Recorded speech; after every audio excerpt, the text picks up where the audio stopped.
In this episode, I will be updating you with what I have done so far on the main level.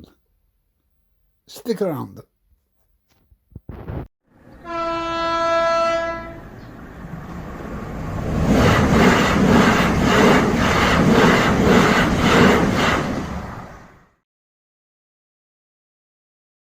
Hi, welcome back to a new episode.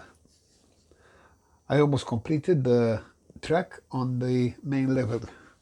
I also started the upper level and have stopped because I'm tired.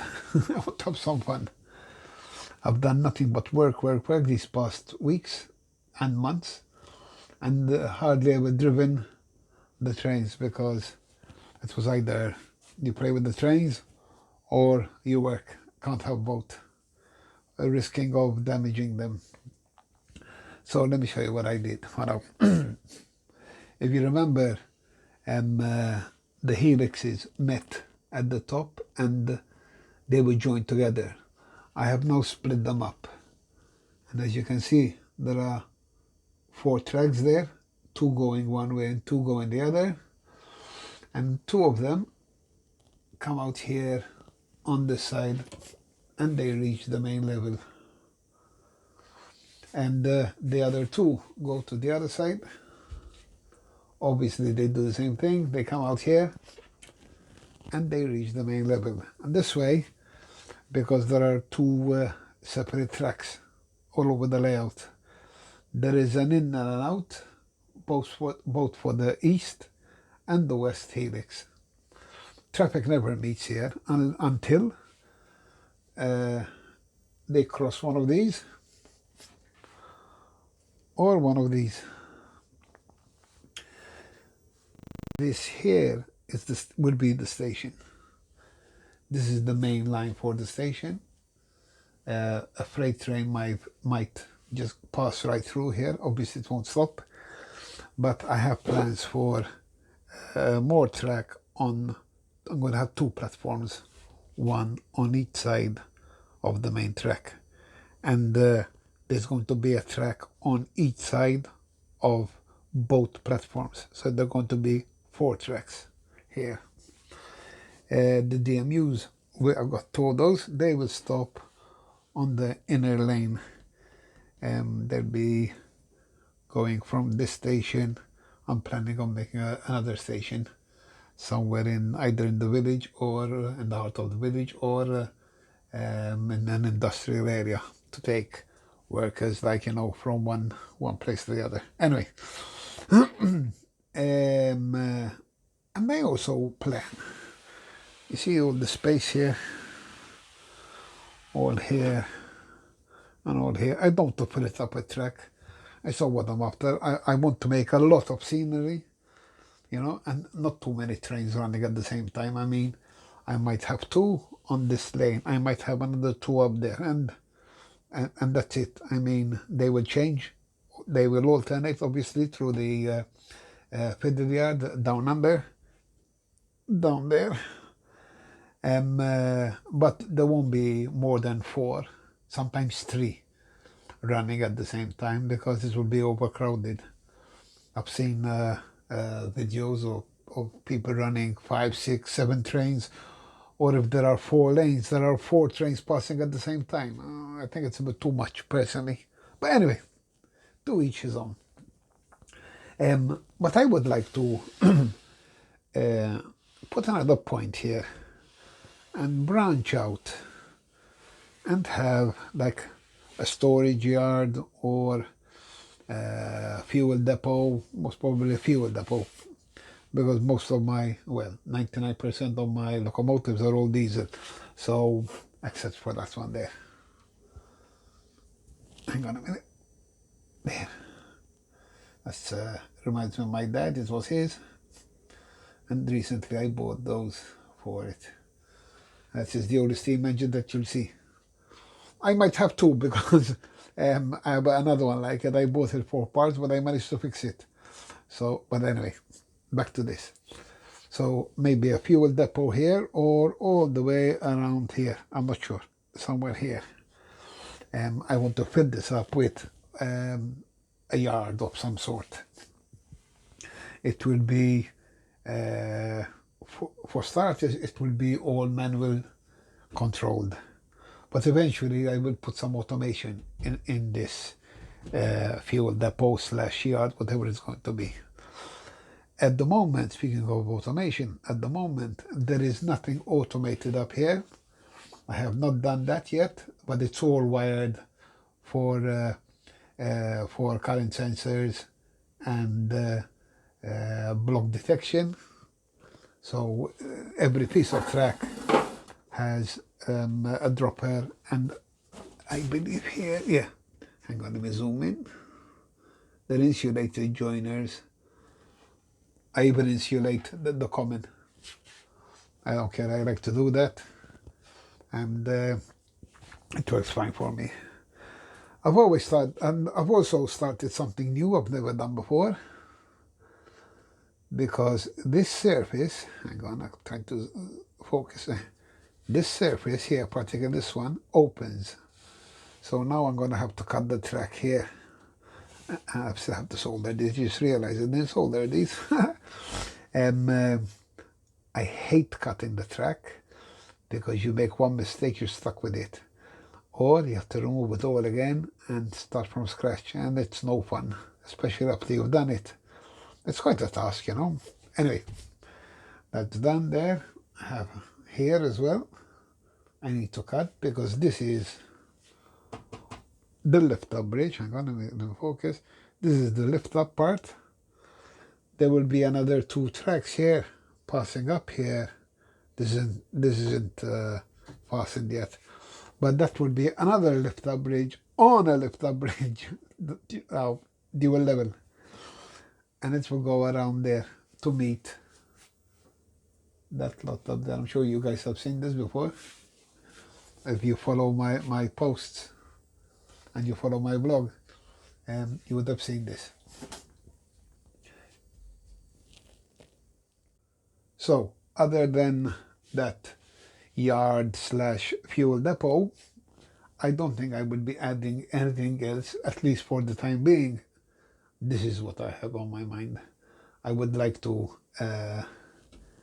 do that after I have the top level done. I won't do anything down here, not even these. The second lanes for the station, they will wait, because I still am not sure how wide to make the platforms. So when I have the proper width, then I know how far out I have to come out with the track here, and that's where I know how far down the line to the yard / fuel depot is going to be.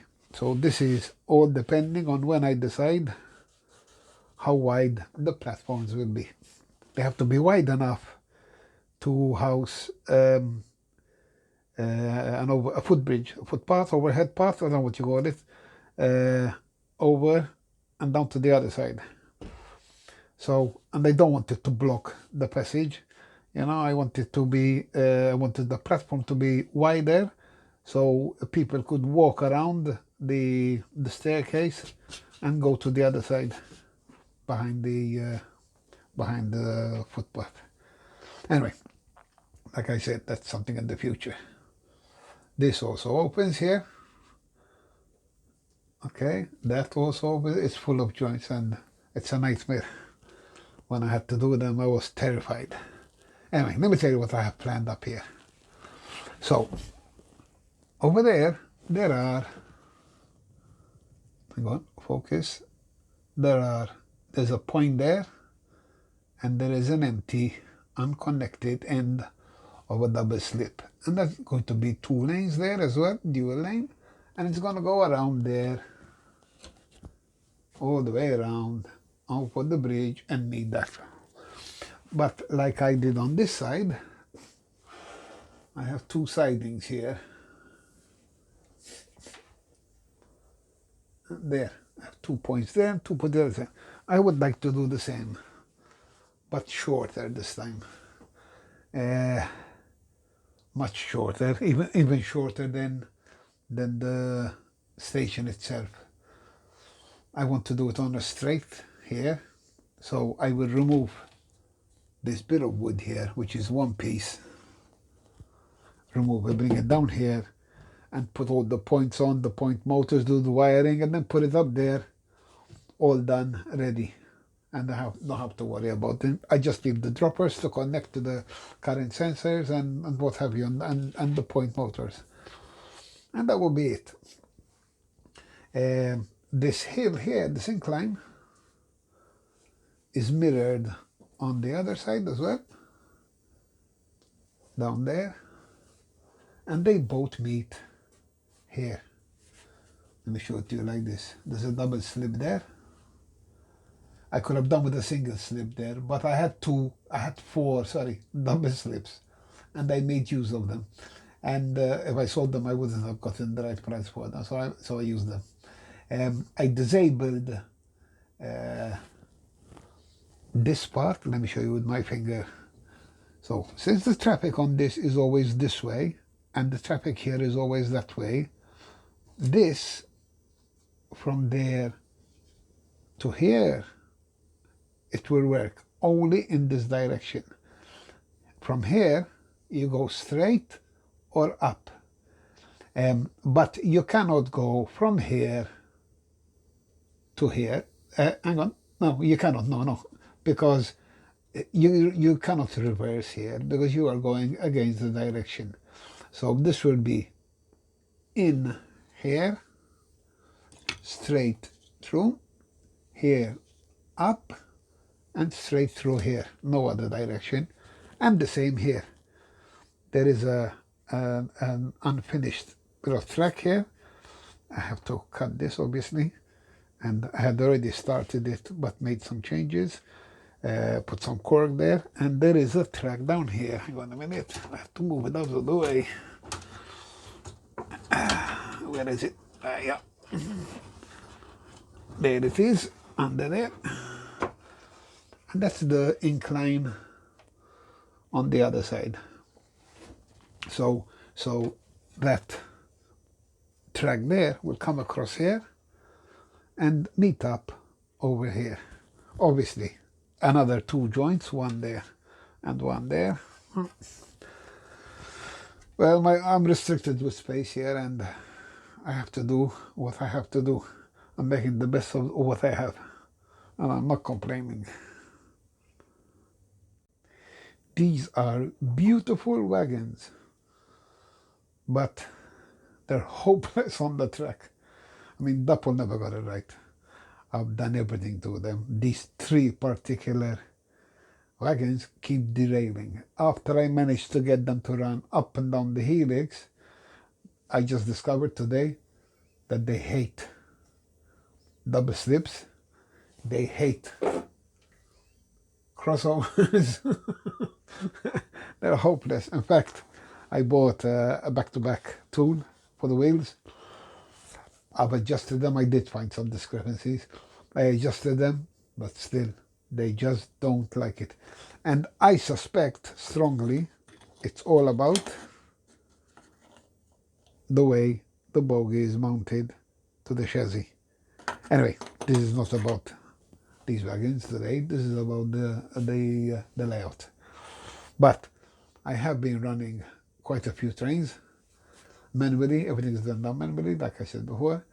And this spot seems to be working okay, so I just left those together. And this one, this is another one. These are very they're cute. I like them. I mean, I have nothing whatsoever against them. I like them. They are good performers, but they don't like points. They don't like double slips, and they certainly don't like crossings. Because they only have 4 axles and they're far apart. I mean, it's like they're going off-road whenever they cross one of them.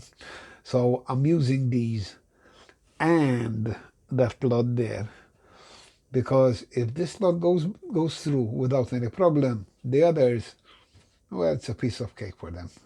So I'm going to do a short running session so you can see them run, and mainly I'm going to focus over the points and the crossings. To take you up to the top level, there's going to be a lot of reversing, because like I showed you, the track isn't right through yet. So I'm going to have to stop, change the points manually, and reverse into place. So until then.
I've changed the trains, something different, and I'll end the video with these.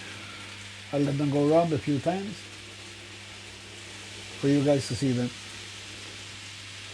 I hope you like. If you have any comments, they're all welcome, good or bad. I hope they're all good. And you've helped me a lot if you subscribed and liked this video.